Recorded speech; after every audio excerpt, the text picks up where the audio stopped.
Okay. Hey guys, this is Bruce, and this is another episode of ConvoCourses. I'm just teaching the NIST 853 controls, one of the hardest parts of our job as information system security officers, as cybersecurity people doing compliance is interpretation of controls, and that's why I do this, because I want to help you guys out. There's tons of free content on my site, ConvoCourses. If you go to YouTube, search it. But I also have a site called ConvoCourses.com if you want to go a little bit deeper. It's free to sign up. There's tons of free stuff, downloadables there. If you're interested, it's in the link description below. Let's get into this. Today we're talking about incident response. What is incident response? Now, incident response is a huge field. This field, there's just certain parts of cybersecurity that break out into this a whole other world that are super deep. One of those is cryptography. Cryptography is a whole other world. Another one is forensics. Forensics just goes into this whole deep, it's just its own thing. Incident response is its own thing. This is huge. This is a whole multi-billion-dollar industry. So we're not going to cover everything. We're going to keep it high level, but the purpose of this is to explain what it is and give you a good idea and understanding of what's going on with it. And then later on in the week, we're going to talk about each one of the controls and how they make it so that the organization is implementing incident response. So let's get into this. So before we get into this, I want to introduce you to all 20 of the control families for the NIST 853. This changes from time to time. So, I mean, if you can memorize it, but it's going to change. It changes constantly. Some controls get withdrawn, some get added, and they're just trying to keep up with technology, and that's the reason why that they evolve. It makes sense that they evolve because technology changes. We're going to be focused on this particular item, incident response. And incident response itself has 10 different security controls that an organization is supposed to do. And we're going to get to these over the next days. We're not going to cover all of them. We're going to try to stick with the most important ones. This one's going to be long because there's just a lot of stuff in this one. This is very deep. It's a huge, this one's huge. So before we even get to any of these controls, I got to explain to you a little bit about incident response. So incident response has a life cycle. So you've got preparation, detection and analysis, containment, and then you've got post-incident activities. Now, let me just show you how deep the whole thing goes. There is just a certificate. One of the top certifications in cybersecurity, by the way, is from SANS. SANS has awesome courses, awesome certifications, it's just a great organization. But this is one of their top certifications. It's called Incident Handler, a GCIH, one of the best certifications you can get. And it's kind of breaking down a lot of the stuff we're going to talk about, but they go way, way, way more in depth. So the areas that they cover is incident handling of cybersecurity crimes. They go into network and computer hacking exploits. They go into hacker tools. They really focus on what types of incidents, technical incidents that you have. But we're going to be talking about way more. Like the NIST covers a broader landscape for incidents. They're not just talking about just technical incidents. The NIST is talking about all kinds. It's including all kinds of security incidents, right? So this is a great certification. This is definitely worth your time if this is an area you want to get into. Some people that I've met who had this certification, I mean, they were they really knew what they were talking about. So you can see it just goes in a lot of different aspects of technical incidents. When we say what is an incident? First of all, let's start there. An incident what they're referring to is a security incident. A security incident can be anything from a mishap. It doesn't have to be a hack, right? It could be like a lieutenant they sent a classified bit of information on an unclassified network. They said a classified name on the internet. It could be a Target. Target had an incident where they got hacked, and if you've ever been to Target at that time, somebody stole like the database of people who've been going there for a while. I think they've since resolved that, of course. But this was probably 3 years ago that this happened. That was an incident. That was a security incident. Another security incident, of course, is the ones you know about, like a denial of service attack or an exploit if you're at the airport and you're using your wireless and you happen to be doing your taxes or something crazy like that, and somebody steals your information. That's a security incident on you, right? But we're talking about security incidents on organizations. So that's what we're talking about. Yeah, data spills, that kind of thing. It's very broad. It doesn't just include hacks or malware getting loose on inside of a network. That's not just what we're talking about. But that is, in a nutshell, what a security incident is. If I could define it in layman's terms, a security incident would be any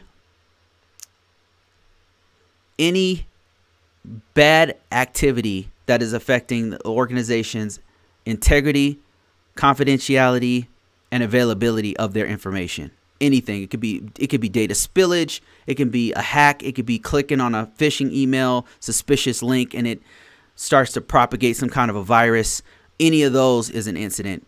So that is what a security incident is. So the organization has to be prepared to handle any kind of security incident. And so that's what this is all about. We're going to go through each one of these. Today we're not going to go through each one of the actual controls. It's going to take a lot more time for that. For now, what I want to do is keep it high level and just talk about what is incident response and what is the life cycle, and we'll keep it at that.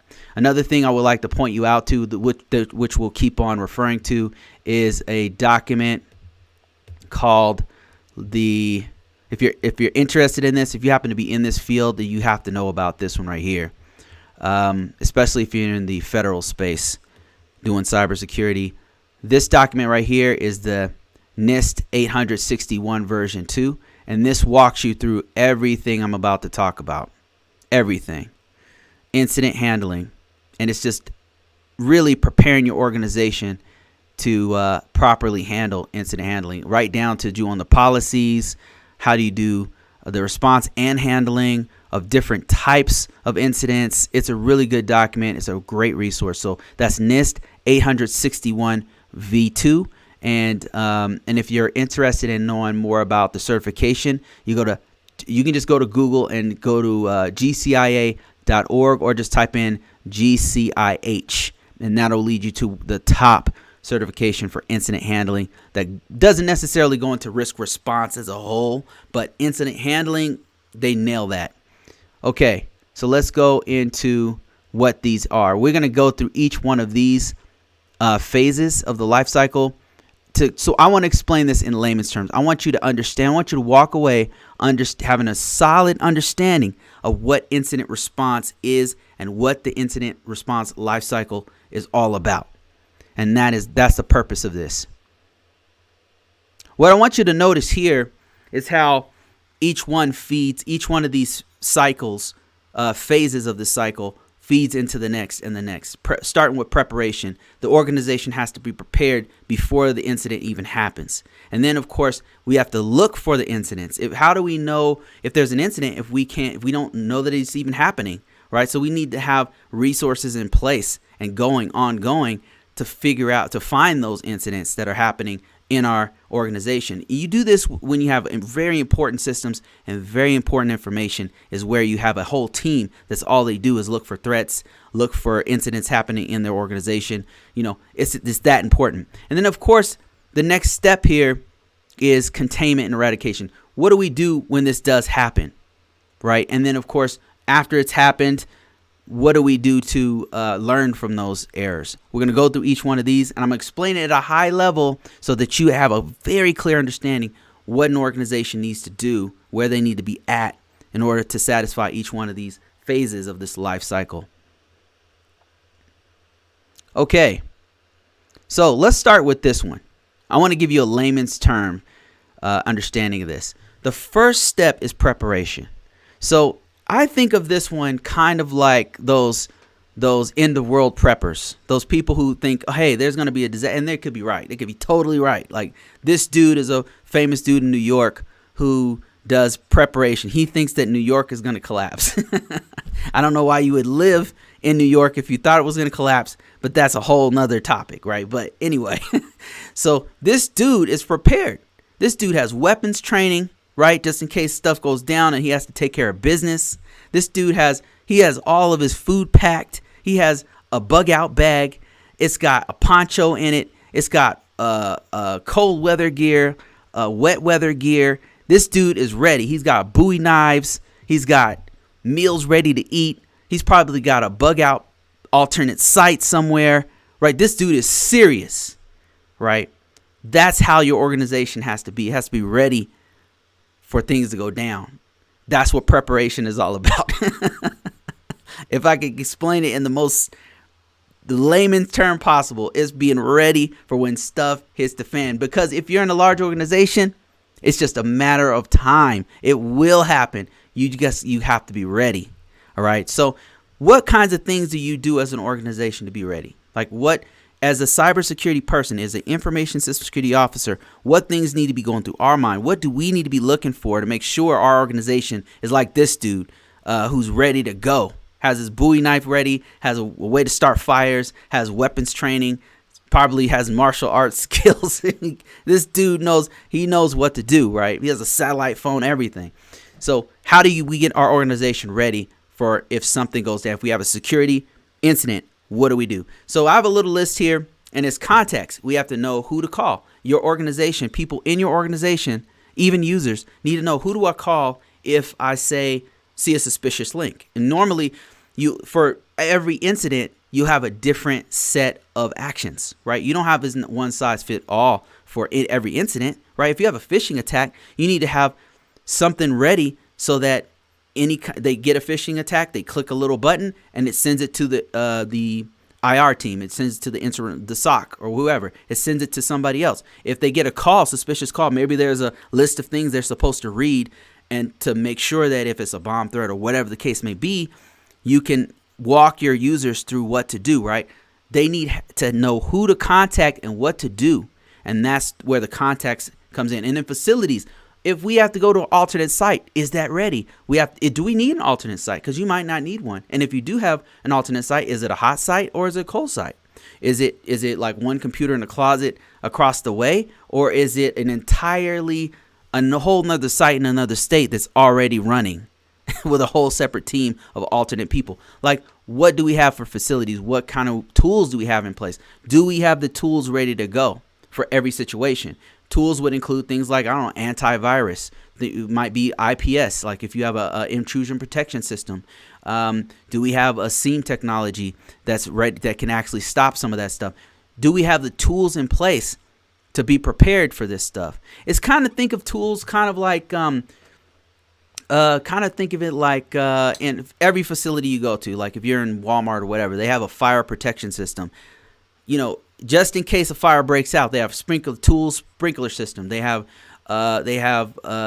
it's fire extinguishers on some of the poles, right? They have fireproof wires so that communications keep going, so that you can contact the first responders and stuff. They have all the tools in place to be ready for any kind of incident. They're ready for not only fires to happen, but they're also ready for floods. Maybe you have flood detectors, like if water leaks in certain areas that they know it leaks, they'll have those ready to go. Tools ready to go. Documentation is also very big.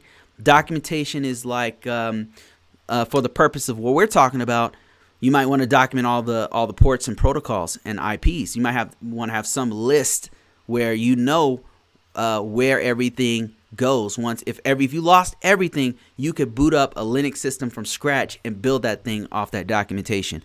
But you also want to have backups and images. Like that means like the system goes down, it's hacked, we can immediately drop this other system and come up with a whole other system, especially if it's an important system, like it's a database or something, and it has all your most critical information. You have to have a backup or an image ready to go, right? So preventative measures, making sure if that it doesn't happen. Hopefully you're trying to prevent it from happening, like a firewall's in place. You got certain rules in place on the firewall to prevent something like a denial of service attack that you know is going to happen. So you're already preventing those things from happening. So think of this one like the preppers, those preppers who are waiting for the zombie apocalypse. They just know New York is going to collapse. They got to be ready to go at any moment. That's kind of like the preparation phase of the incident response life cycle. Let's go to the next one. So the next one is detection and analysis. Detect and analyze. So think of this one kind of like those homicide detectives who are they're looking for a serial killer. Sorry to be so crude in my examples, but they're putting together pieces, right? They don't have all the clues yet, but they're putting all the pieces together to try to find this dude who's out there, right? They're trying to put it all together because that's what you're doing. You need to be ready for any kind of attack. So one of the things you'll do is look at the most common types of attack for your organization. So you'll look at your organization and you'll figure out, because you can't be prepared for everything. Like there's too many things that can happen. So you've got to focus on the things that are more likely to happen. So you got to be ready for those most common attacks. And how do you find those most common attacks? Look in your industry. Look in your industry and look for the most common threat vectors in your industry. That's one thing you can do. Another thing you can do is watch the data. Like as the data is going through you're watching the data, you can see very common attacks. Like I remember when I used to work on a SOC for the Department of Defense, we got a lot of denial of service attacks. I mean, it was day and night. It was like it was a war zone. It was a war zone. I mean, it was constant denial of service attacks all the time, day and night. Not only that, but people trying to infiltrate different parts of the network constantly. And there were just certain parts and pieces of the network where they were constantly trying to hit certain areas, and we had to be mindful of that. So we knew that was a common place of attack, so we'd watch that area, right? But being also mindful, but they could sometimes do a diversion, like they could attack this area and then come in through this back door somewhere, you know? So there's just, it gets real complicated. There's a lot of stuff going on. Finding signs of incidents, right? So you have to have the tools in place to find those signs. And one of the things that organizations will use is like a SIEM that's watching all the logs coming in. So you've got to figure out, like, be ready to find those incidents. You have to be looking for the incidents to actually find them. And some of the things that organizations will do is have a whole SOC, like a security operations center. And that security operations center is doing things like looking at all the logs in and out, all the traffic in and out. They're looking at the logs internally. They're looking at all the traffic going in and out of the network. They're looking for certain patterns of behavior. They're looking for things like if a person is trying to log in several hundred times in a second, they know that a person can't type that fast. So what they'll do is they'll set up an algorithm that'll detect that and instantly alert you to that incident, and it'll send you like this a little alert, and then you can respond to that. So that's one of the things you do to look for signs of incidents. Another thing is you've got to analyze the incident. You do an analysis of the incident itself. It's not enough to just see the incident. Now you have to analyze it, because you get a lot of false positives, especially when you're looking at large amounts of data. Incident documentation and priority is another one. You're going to prioritize the incidents to come in, because you're going to get so many. When you're looking at large amounts of data, you're going to have to prioritize those, because sometimes you already know you're getting denial of service attacks. You're like, okay, here we go again with these denial of service attacks, but we're ready for that. We've got load balancers in place. They can't take out our website because we have 2 or 3 different alternate sites, and we've got a load balancer in place. We're good. But this other incident, this brute force attack, though, this is concerning, because they somehow these guys know our username and they know the username, and now they're trying to guess the password, right? That's going to take a higher priority, because you're thinking to yourself, how the hell did they know our admin? It wasn't administrator, it wasn't admin, right? How the hell did they know that we named it this other name?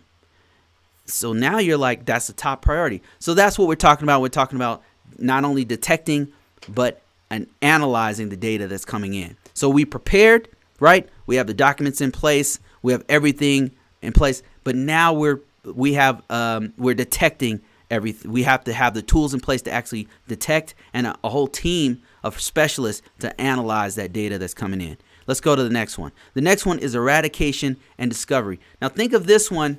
If the last one was a detective, a homicide detective, and the one before that was a prepper, right? They're prepping for disasters.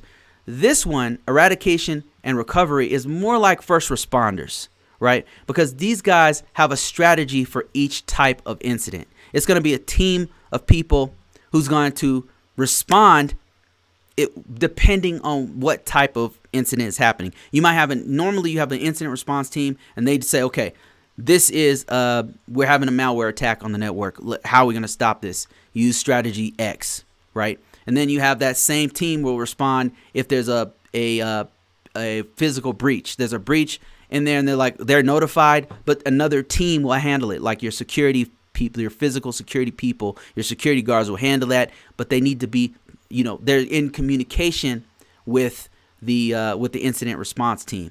So that's kind of what you'll usually have, something to that effect. And they have to identify what is being attacked, and then of course they're going to remove the threat. So you have a whole team of people who are specializing in different aspects of an incident. So there's not a one size fits all for the incidents. Just like first responders, you got firefighters to fight fires.